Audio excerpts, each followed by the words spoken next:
Destiny, yeah, get over here! Come on, guys! Get over here! Kyrie! Get over here! My brother was just an amazing brother. He was our protector. He was just always laughing, always had a smile on his face. Those are the memories of Malcolm Watson that older sister Destiny Davis holds on to. He was just my heart, my world. Her family's world shattered. We need to stop the violence. Watson shot to death on August 10th while celebrating his son's birthday at Paradise Island Pool in Commerce City. Not only did you shoot my brother in cold-blooded in a harnish crime, but you did it in front of his children. 46-year-old Lumumba Sayers is now facing charges for Watson's death. Now, this one we about to cover today, this case right here, this story right here is crazy and it's heartbreaking across the board. I mean, there's really no winners in this case right here. But the case today that we're going to talk about is a fella from the Denver, Colorado area named Lumumba Sayers Sr, right? Now, Lumumba Sayers Sr is a professional MMA fighter as well as a community activist who had a program going called Heavy Hands, Heavy Heart. And this was a program to help keep kids from gang violence and keep them off the streets by teaching them, life skills basically, and how to use your hands and so forth. And they were sponsoring tournaments and boxing matches and things of that nature, right?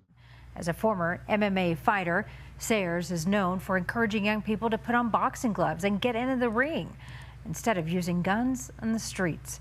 He founded nonprofit Heavy Hands, Heavy Hearts, which put on events like this one in City Park. Heal the Hood was a peaceful picnic bringing the community together. A year ago, his son was killed down on the 5 Points area.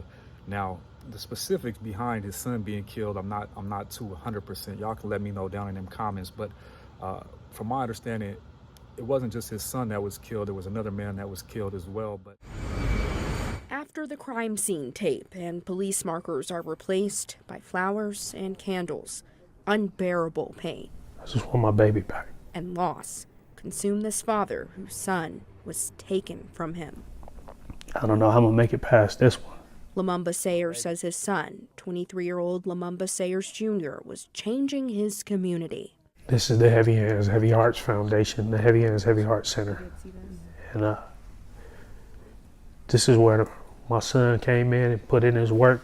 He's a founder of the Gloves Up, Guns Down, Get Your Heads Up in the Hood movement.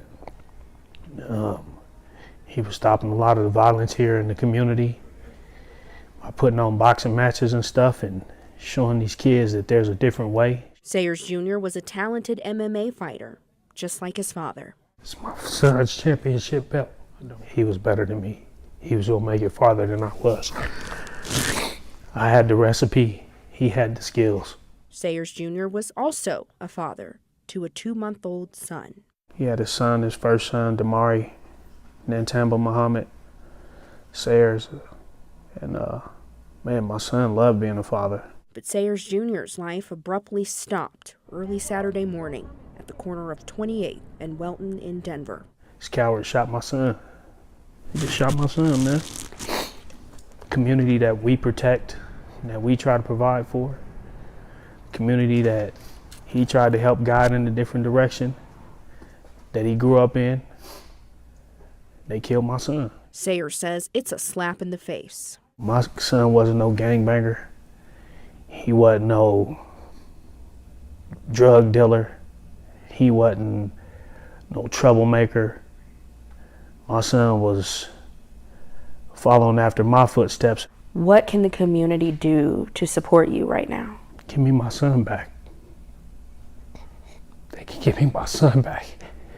Reporting in Aurora, Micah Smith.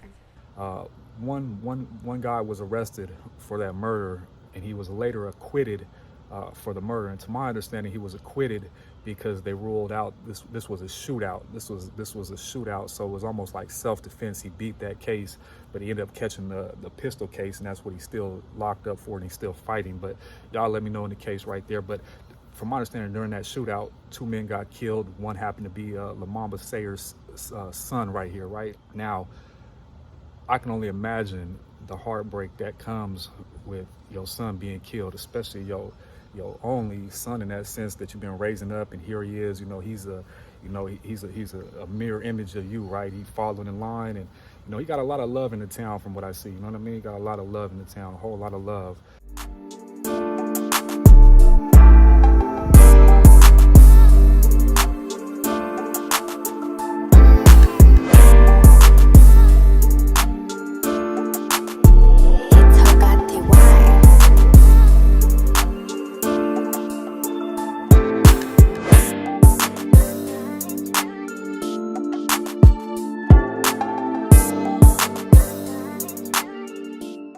And, it's unfortunate when anybody ever loses. Parents should never have to bury a child, no matter any way that you cut it. So I can only imagine the pain and the devastation this man has felt. The void, I can only imagine, that he has right there that can never be filled again. And, to carry on that program and do all that stuff right there, I can see that being super hard, right? But, the duty to the community goes still, right? You still have a duty to the community, because the piece of the equation is so much bigger than you, right? But a year after his son gets killed, he ultimately kills another man who is allegedly friends with the killer of his son. And not only did he kill this man, but he killed this man on his son's birthday at a water park in front of multiple people, children, the whole nine. And not only did he just kill him, he shot him 3 times point blank in the back of the head, from my understanding, at least from what the news reports have, right? I know he's been hurting. Witness testimony in Sayers' arrest affidavit says that he killed Watson here at Paradise Pool as a form of retaliation in his son's death. But Watson's family say he was never involved. I'm sorry that his son died. I'm very sorry. But that does not justify you killing an innocent man. The fact that it happened to a person that had nothing to do with it, it's just sad, Welton says it's frustrating to still see some people divided about the allegations. I'm disappointed in a lot of our activists throughout the city, him specifically, for the decisions he made, and really kind of going against everything he preached and put out into the community. Some of the other activists for siding with the situation, finding an excuse to somehow make the actions okay. I just don't feel that. Welton says his community must come together even more now, continue advocating against gun violence, and help loved ones going through loss. Mental health is real. Sometimes a lot of things will happen that try to break us, and if you allow it, it'll break you. And in turn, it could make a big trickle effect on who it affects. So a very ugly situation across the board for both parties, right? Both sides, no winners right here. Now, a lot of people are calling this a revenge killing, right? That's what they're calling this. They're saying this is a revenge killing for his son's death. But I don't know if you really can call that a revenge killing, being the fact that this was a friend of the killer. And I get it, though. Like if your son got knocked down, your mom, dad, or anybody, right, you're going to want to knock down anybody and everybody that's associated. I get that part right there. But, the trauma, it's like it don't make no sense. Like, I wonder if that really brought that brother peace, though, right? Does that bring you peace now? Now your other kids, you separated from them. You're gonna have to go spend your life in the penitentiary. You're not getting off this case. I don't care what your story is, though. You can't beat this case because of that right there, right? So not only did you just inflict trauma to that man's family and his children, now you pass that on. You pass that even deeper to your children that's living out here. And that's when you get most people to be like an eye for an eye, right? That's what they'll say, right? An eye for an eye. That's but technically, if you use the saying, an eye for an eye, and you go to the Bible, right? Well, the eye for eye comes out the Old Testament, and the Old Testament was fulfilled by Jesus. If you believe that Jesus was the Son of God and conquered death 3 days later, you understand that Jesus came to fulfill the Old Testament. So no longer is the eye for an eye law no more. That's not law unless you're Jewish, right? Jewish people believe that the Old Testament is still the creme de la creme, right? But me personally, and I'm not in the place to really put myself in there to say nothing, but this is my 2 cents on the situation. But I wouldn't want that stain on my soul, knowing that there's a eternal judgment, though. I wouldn't want that. I leave that up to the eternal judgment to make that right or wrong. You know, I wouldn't be trying to force my will. At this point in life, knowing about my will and God's will, right, I'd let God's will be worked. You know what I mean? I've been in some situations where I wanted my will worked bad, and I wanted it, you know, and I'm gonna keep it brief on that, but I know God's will must be worked. So I feel like I would have left that in God's hands if that was a friend. Nonetheless, the killer, his exact self, that might have been a different story. I don't know if I would have had the mental fortitude, the spiritual fortitude to know the killers walk in the streets like that. That might have been a different story, but my understanding, that's not the killer. No, that's not the killer.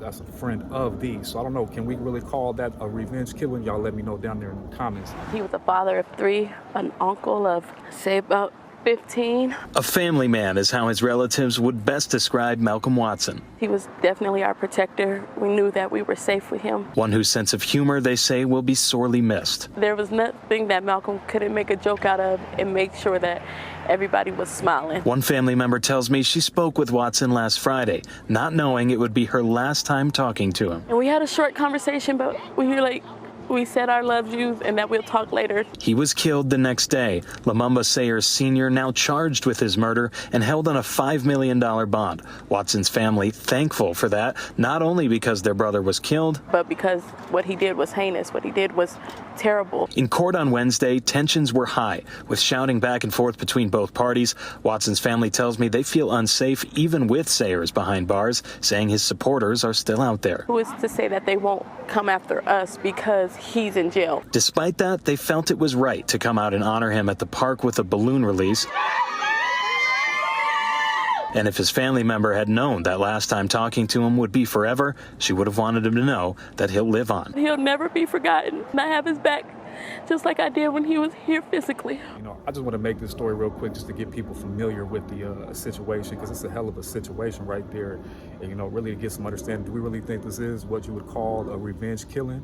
I don't know if you would or not, but let me know down there in the comments. If you got this far in the video, hit your boy with a like one time so I could get up out there and make a few little dollars and cents on these videos. You feel me? But you know, sub up if you ain't subbed up. Hit the notification bell so you get notified as soon as these things come out. We right on top of it. But you know, shit, I keep these videos coming. Until the next one, I'm gone.